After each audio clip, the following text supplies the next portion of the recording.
Kleine 10 jaar geleden ben ik begonnen met mijn eerste filmpjes te maken, toen ik een jaar of 8 was.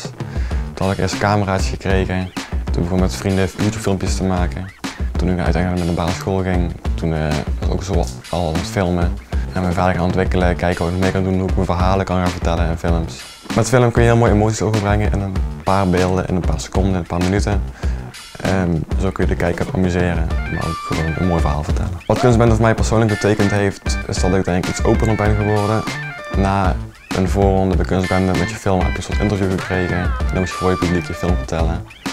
Ik heb dat in het begin altijd moeilijk gevonden, maar hoe vaker dat gebeurde, hoe makkelijker het werd om ook naar andere mensen te kunnen praten en ook voor een groter publiek te kunnen praten. Dus dat is denk ik voor mij een van mijn grote leerpunten geweest daaruit.